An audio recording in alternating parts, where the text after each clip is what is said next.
Hello everyone, Shikha biology classes में आप सभी का स्वागत है। My name is Shikha Srivastava.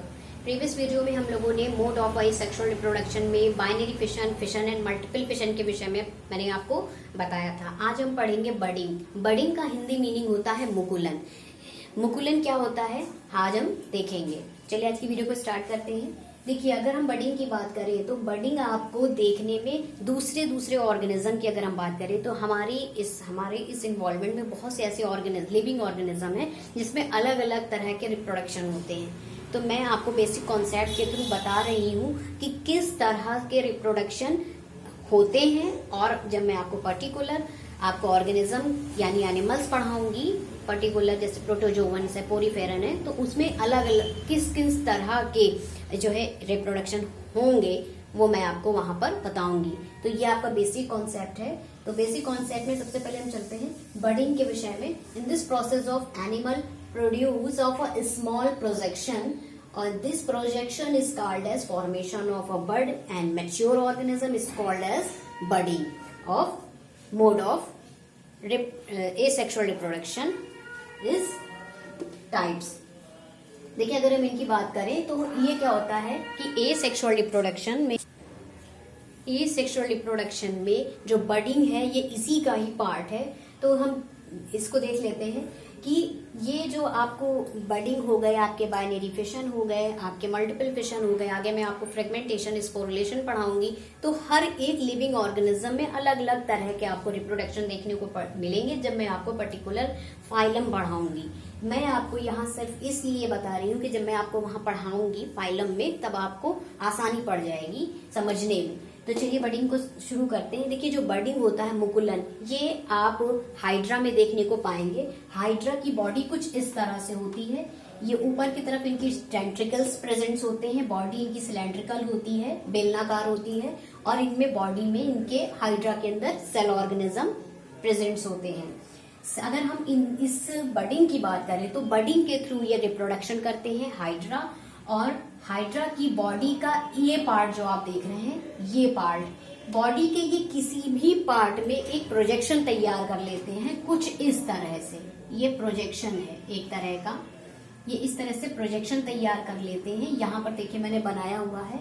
ये क्या होता है, ये बॉडी हाइड्रा अपनी ही बॉडी के सेल ऑर्गेनिजम्स की हेल्प से और अपने सेल की न्यूक्लियस से एक प्रोजेक्शन तैयार कर लेता है, मतलब अपनी ही बॉडी में एक गैप तैयार कर लेता है जो कुछ इस तरह से प्रोजेक्शन तैयार करता है।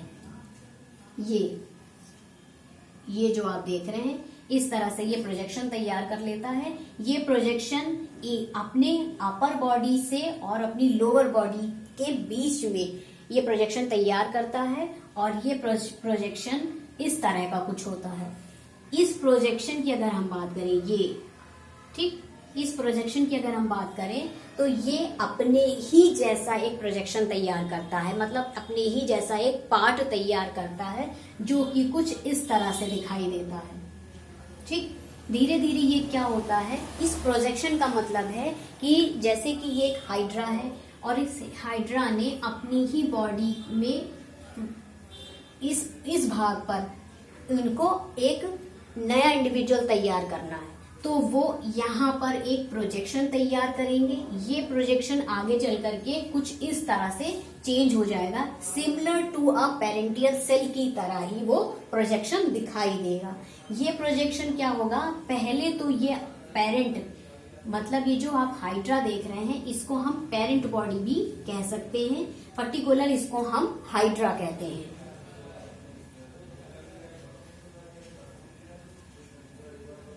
पेरेंटियल बॉडी ऑफ हाइड्रा की जो बॉडी होती है ये क्या होगी, पहले ये जो प्रोजेक्शन होगा इनकी बॉडी से, इनकी बॉडी की सेल से क्या रहेगा, जुड़ा रहेगा।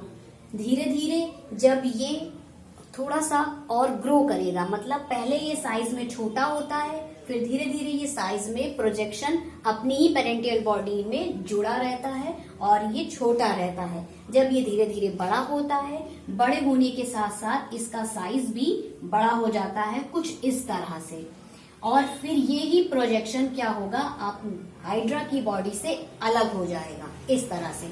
जब ये अलग हो जाएगा तो ये एक बड बनाएगा, जिसको हम क्या कहेंगे, बड कहेंगे। बड क्या होती है, देखिए आपने, ये तो एनिमल्स की बात है, मैं आपको प्लांट्स से समझा रही हूँ कि आपने गुलाब का पेड़ देखा होगा, यानी पौधा देखा होगा। उस गुलाब के पौधे में आपने कलियां देखी होंगी ग्रीन कलर की, जो ग्रीन पार्ट से ढकी रहती हैं। जब वो कलियां जो ग्रीन पार्ट से ढकी रहती हैं, देखा होगा पहले उनको आप टच करके देखिएगा, वो थोड़ी सी कच्ची कच्ची दिखाई देती हैं।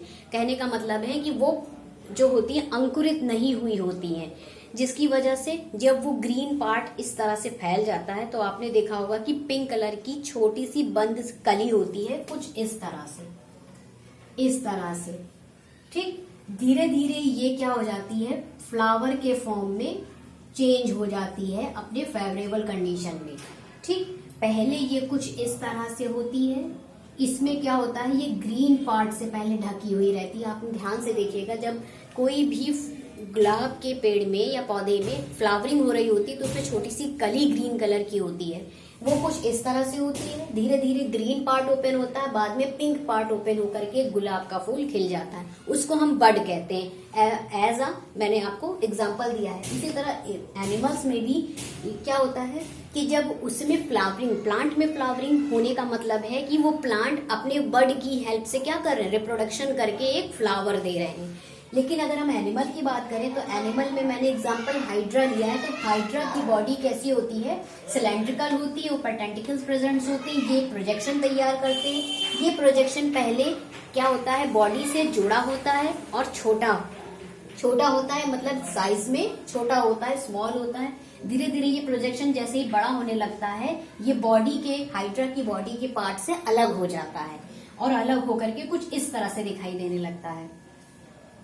जब ये अलग हो जाएगा तो कुछ ये इस तरह से दिखाई देने लगेगा। तो पेरेंटियल बॉडी में जो भी सेल ऑर्गेनिज्म होंगे वो आपकी बड में धीरे धीरे डेवलपमेंट करने लगेंगे। ठीक, और ये आगे चल करके एक बड जो होगी, एक नया हाइड्रा तैयार करेगा, मतलब अपना एक नया इंडिविजुअल जिसे हम कहेंगे। ठीक, ये क्या होगा, एक न्यू इंडिविजुअल होगा। किसका होगा, यही बर्ड जो होगी आगे चल करके जब डेवलपमेंट करेगी, फेवरेबल कंडीशन में आएगी, मतलब अपने अनुकूल वातावरण में आएगी, तो एक नया बड़ा हाइड्रा तैयार कर लेगी। जो ये जो न्यू हाइड्रा होगा क्या कहलाएगा, न्यू इंडिविजुअल कहलाएगा। क्लियर, अब आपको क्लियर हो गया होगा कि जो भी मैंने आपको यहाँ पर हाइड्रा से रिलेटेड बताया है।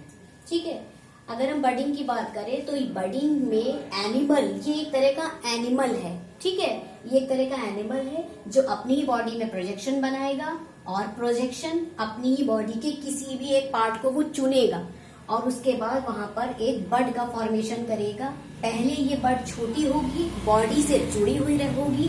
धीरे धीरे जब ये डेवलपमेंट करके बड का साइज कैसा हो जाएगा, बड़ा हो जाएगा, तो ये बॉडी के पार्ट से अलग होगा और अलग होने के बाद ये अपनी फेवरेबल कंडीशन में, बॉडी के पार्ट से अलग होने के बाद ये इन्वॉल्वमेंट में वहां जाके ग्रो करेगा जहां इसे अनुकूल वातावरण यानी फेवरेबल कंडीशन मिलेगी। और उसके बाद ये ही बर्ड जो होगी धीरे धीरे डेवलपमेंट करेगी। फेवरेबल कंडीशन में ये न्यू हाइड्रा यानी न्यू इंडिविजुअल के फॉर्म में बदल जाएगी। और हाइड्रा में बडिंग के थ्रू रिप्रोडक्शन होता है, एसेक्सुअल रिप्रोडक्शन जिसे हम कहेंगे। एसेक्सुअल रिप्रोडक्शन बडिंग के थ्रू होता है हाइड्रा में। अब ईस्ट में किस तरह से होता है, चलिए देखते हैं ईस्ट में कैसे होता है। ये एक बॉडी है ईस्ट की। ईस्ट कहने का मतलब जिसे हम हिंदी में फंगस कहते हैं, जिसे हम खमीर कहते हैं। देखा होगा कि जब आप दही बना रहे होते हैं या आप ढोकला बना रहे होते हैं तो उसमें खमीर उठाया जाता है। खमीर का मतलब ईस्ट। या आप कभी कभी कुछ चीजों को बनाने के लिए, खमीर उठाने के लिए आप बाहर से ही खमीर ले आते हैं, कहते हैं ना मार्केट से आप खमीर ले आइए। तो ये क्या है, एक तरह की एनिमल है। ठीक, कुछ ईस्ट ऐसी होती हैं जिनका हम उपयोग अपने फूड के फॉर्म में करते हैं और कुछ ऐसी मतलब ऐसे फंगस होते हैं जिनका उपयोग हमारे लिए नहीं फेवरेबल होता है। ठीक है, तो हम ईस्ट की अगर हम बात करें तो ईस्ट की बॉडी में क्या होता है, ये ईस्ट की बॉडी है और इनमें अपनी बॉडी में ये न्यूक्लियस प्रेजेंट होता है। ठीक है, ये क्या है, इनका न्यूक्लियस। ठीक, ये जो न्यूक्लियस होता है और ये जो आप देख रहे हैं ये बॉडी इनकी ईस्ट का पार्ट है बॉडी का। धीरे धीरे ये कैसे ग्रो करेंगे, देखिए इनमें क्या होता है, ये जो फंगस होते हैं जिनको हम ईस्ट कहते हैं, ये एक ऐसे ही छोटी सी कोशिका के फॉर्म में पड़े रहते हैं और ये लिविंग ऑर्गेनिज्म होते हैं। और जब ये धीरे धीरे डेवलपमेंट करते हैं तो अपनी फेवरेबल कंडीशन में क्या करते हैं, फेवरेबल कंडीशन का वेट करते हैं अपने आप को डेवलपमेंट कराने के लिए, एक नई स्पीशीज, अपनी स्पीशीज को बनाने के लिए। फिर क्या होता है, धीरे धीरे ये इस तरह से एक प्रोजेक्शन तैयार कर लेते हैं अपनी बॉडी में। ऐसे ऊपर की तरफ एक उभार जैसा स्ट्रक्चर तैयार कर लेते हैं। वैसे थोड़ा सा डार्क कर देती हूँ, एक उभार सा स्ट्रक्चर तैयार कर लेते हैं। ठीक, और इनका जो न्यूक्लियस होता है ये ऊपर की तरफ खिसक जाता है, फ्लॉन्ट करता है, क्योंकि इनकी बॉडी में भी इनके सेल ऑर्गेनिज्म और साइटोप्लाज्म होता है, जिसकी वजह से ये ऊपर की तरफ फ्लॉन्ट करता है। ये आपका न्यूक्लियस है। ठीक, ये न्यूक्लियस जब इस तरह का प्रोजेक्शन तैयार कर लेता है तो कैसे बनता है, जब ये प्रोजेक्शन तैयार कर लेगा तो ये आगे चल करके कुछ इस तरह से होता है। इसने एक प्रोजेक्शन तैयार कर लिया, सबसे पहले प्रोजेक्शन तैयार करेगा, उसके बाद ये अपने बॉडी के ये जो न्यूक्लियस देख रहे हैं इसका डिवीजन शुरू कर देगा। कैसा डिवीजन, माइटोटिकली डिवीजन। यहाँ पर भी मैंने आपको अभी नहीं बताया है। देखिए ये कुछ इस तरह से न्यूक्लियस का डिजाइन चेंज हो जाएगा। ठीक है, क्योंकि ये यहाँ पर न्यूक्लियस क्या करेगा, डिवीजन करेगा।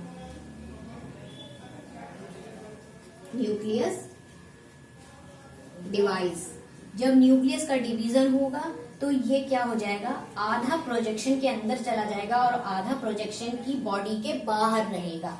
मतलब आधा इस तरफ चला जाएगा, आधा इस तरफ चला जाएगा, तो इस तरह से कुछ होगा।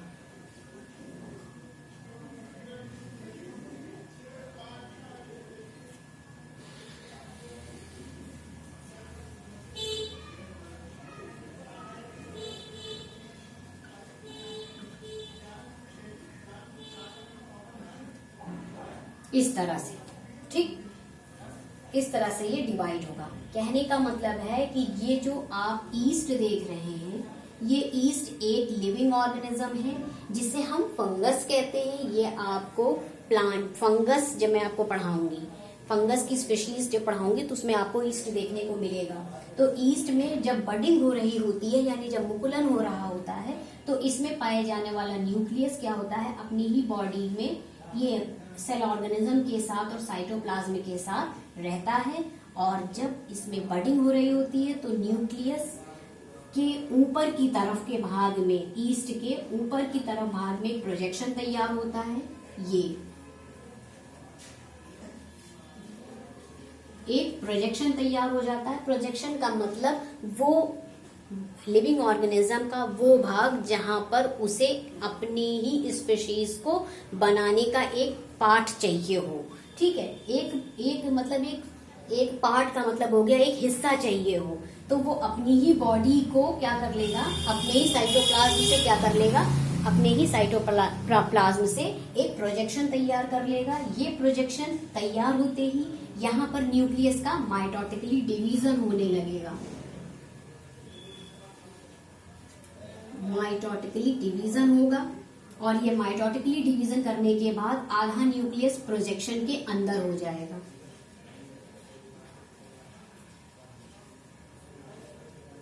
ये प्रोजेक्शन हो गया, ये आपका न्यूक्लियस हो गया।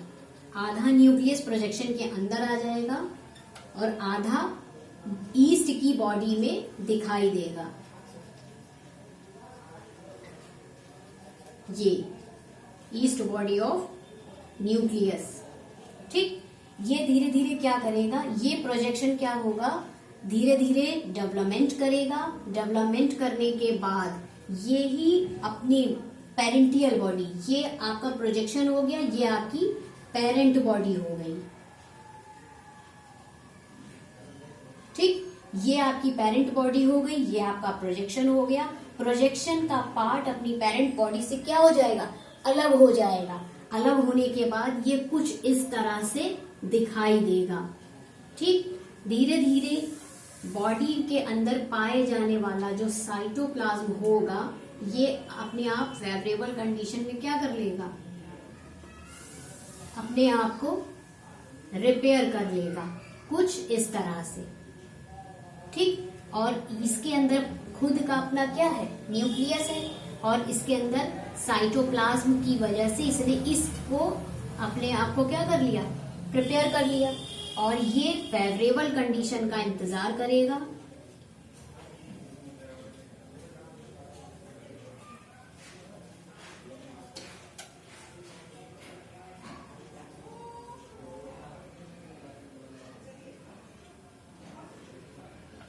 और फेवरेबल कंडीशन आने तक एक नया ईस्ट बना लेगा।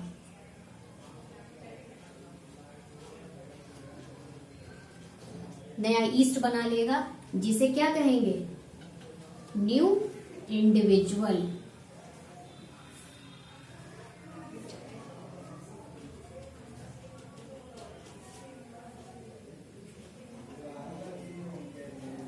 क्लियर?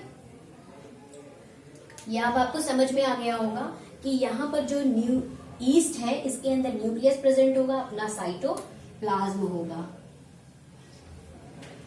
ये न्यूक्लियस और साइटोप्लाज्म में एक बॉडी में क्या करेगा, माइटोटिक डिवीजन करेगा।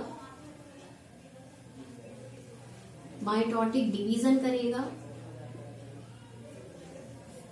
और ये माइटोटिक डिवीजन से अपनी ही बॉडी में प्रोजेक्शन तैयार कर लेगा।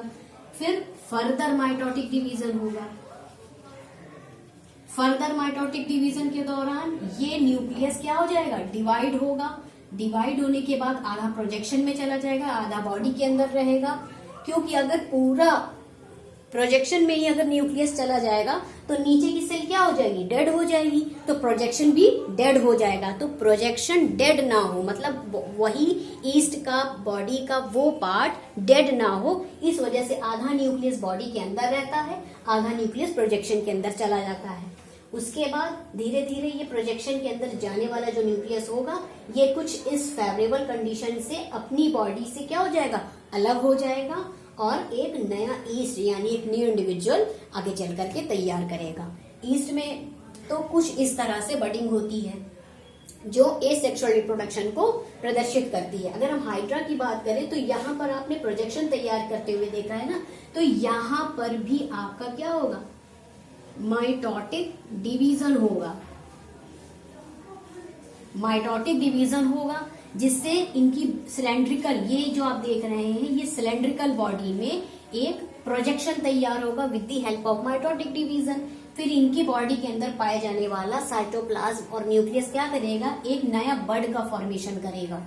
यही प्रोजेक्शन आगे चल करके इस तरह का बड बनाएगा। ये बड जो होगी पहले बॉडी से जुड़ी हुई रहेगी, छोटी होगी, धीरे धीरे जब ये साइज में बड़ी होगी तो बॉडी से अलग हो जाएगी और बॉडी से अलग होने के बाद ये बड फेवरेबल कंडीशन का इंतजार करेगी, मतलब अनुकूल वातावरण को ढूंढेगी। उसी अनुकूल वातावरण में ये बड आगे चल करके एक न्यू हाइड्रा और न्यू इंडिविजुअल के फॉर्म में बदल जाएगा। तो that is called as a budding is Hindi meaning of मुकुलन is related to be asexual reproduction. I hope you understand of this topic. तो मिलते हैं आपसे नेक्स्ट वीडियो में।